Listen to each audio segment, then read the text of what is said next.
Voter তালিকা হালনাগাদ 2025 সংক্রান্ত বিজ্ঞপ্তি। আগামী 20 জানুয়ারি 2025 তারিখ হতে সারা দেশে ভোটার তালিকা হালনাগাদ কার্যক্রম শুরু হচ্ছে। যাদের জন্ম 1 জানুয়ারি 2008 বা তার পূর্বে এবং বিগত হালনাগাদে যারা বাদ পড়েছেন তাদের তথ্য নির্বাচন কমিশন কর্তৃক নিয়োগপ্রাপ্ত তথ্য সংগ্রহকারীগণ বাড়ি বাড়ি গিয়ে সংগ্রহ করবেন। এ সময় ভোটার তালিকা হতে বাদ দেওয়ার জন্য মৃত ভোটারদের তথ্যও সংগ্রহ করা হবে। তথ্য সংগ্রহের এ কার্যক্রম 3 ফেব্রুয়ারি 2025 তারিখ পর্যন্ত চলবে।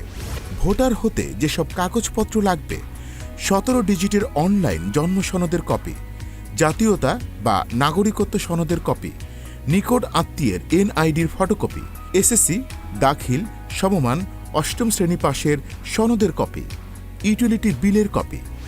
ভোটার হওয়ার সময় যেসব বিষয়ে সতর্ক থাকতে হবে: নিজের নাম, পিতামাতার নাম জন্ম নিবন্ধন বা শিক্ষা সনদের সাথে হুবহু মিলিয়ে লিখতে হবে। জন্ম তারিখ অবশ্যই জন্ম নিবন্ধন বা শিক্ষা সনদ অনুযায়ী হতে হবে। স্থায়ী ঠিকানা লেখার ক্ষেত্রে অবশ্যই ভোটারের প্রকৃত স্থায়ী ঠিকানা লিখতে হবে। কোনো অবস্থাতেই দ্বৈত বা দুইবার ভোটার হওয়া যাবে না। মনে রাখবেন, একাধিকবার ভোটার হওয়া আইনত দণ্ডনীয় অপরাধ। কেউ একাধিকবার ভোটার হলে আঙুলের ছাপ পরীক্ষার মাধ্যমে তা সহজেই শনাক্ত করা যায়। সঠিক তথ্যে ভোটার হব, নির্বাচনে ভোট দেব।